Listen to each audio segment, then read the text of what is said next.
On February 27, 2002, a train arrived at the Godhra railway station. Within minutes, 2 coaches of the Sabarmati Express were consumed by fire.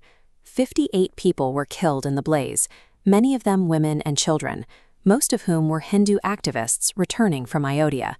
The exact cause of the attack, whether it was a planned act or a sudden escalation of a station-side argument, remains a point of intense dispute. Over the next 72 hours, this localized train fire mutated into a terrifying statewide retaliatory conflagration that devastated the entire region. As the smoke cleared, investigators began looking for evidence of specific patterns in how the violence moved through various neighborhoods.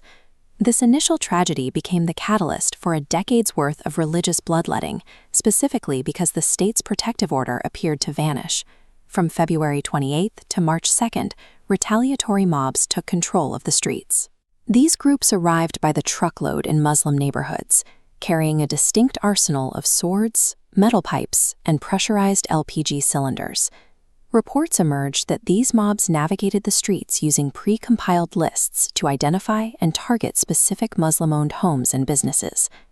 During the peak of the violence, former Member of Parliament Ehsan Jaffrey provided refuge for 68 Muslims within his own housing complex. While the mob surrounded his compound, Jaffrey spent his final hours desperately trying to contact the police commissioner and the chief minister's office. No reinforcements arrived. The compound was overrun, and Ehsan Jaffrey was killed alongside the 68 people he had sheltered. The pattern of destruction reached the neighborhood of Naroda Patiya, where at least 65 people were killed, contributing to the tens of thousands displaced statewide. Survivors described a strategy of extreme brutality, including the gang rape of at least 250 women and the burning of children. The official government record lists the death toll from those 3 days at approximately 1,000 people, the majority of whom were Muslim. However, independent monitoring organizations documented a different reality, suggesting the actual number of dead reached as high as 2,000. The scale of these events demonstrates the extreme vulnerability of a minority population when subjected to organized majoritarian violence. Investigators eventually shifted their focus from the crowds in the streets to the most contested issue, the conduct of the state government. Human Rights Watch and the Indian press concluded that the attacks featured extensive police participation and were organized in cooperation with state officials. Numerous victims reported that when they begged for assistance, police officers responded by saying they had no orders to save them.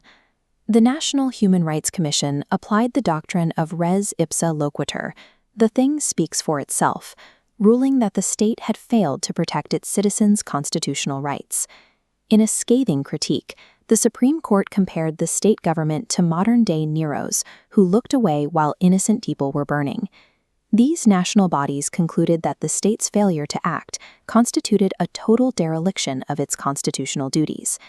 Narendra Modi, the chief minister of Gujarat in 2002, has remained at the center of the political debate regarding these events. In 2012, a special investigation team appointed by the Supreme Court filed a closure report giving Modi a clean chit, citing a lack of prosecutable evidence. Zakia Jaffrey, the widow of Ehsan Jaffrey, challenged this finding for 20 years, accusing the state leadership of active connivance in the violence. In 2022, a 3-judge bench of the Supreme Court dismissed her petition and upheld the SIT's original findings. While state-led commissions also cleared the chief minister, critics questioned the validity of an investigation where the state was essentially auditing itself. Even with the highest court providing legal clearance, the debate over the administration's moral and political responsibility remains an active point of contention. Early attempts to prosecute perpetrators on the ground were frequently derailed by bribed witnesses, intimidated victims, and local judicial bias. The Supreme Court eventually stepped in, ordering the police to reopen 2,000 previously closed cases due to deep-seated local judicial bias. In the landmark case of Bilkis Bano, convictions were only secured after the Supreme Court transferred the investigation to federal authorities. These convictions faced further challenges in 2022 when the state government released the perpetrators, a decision the Supreme Court later reversed. These high-profile convictions are contrasted by massive acquittals, such as in the Naroda case, where 68 accused individuals were cleared of all charges. International committees have noted that the use of sexual violence during the riots appeared to be a deliberate strategy of terror against the minority population.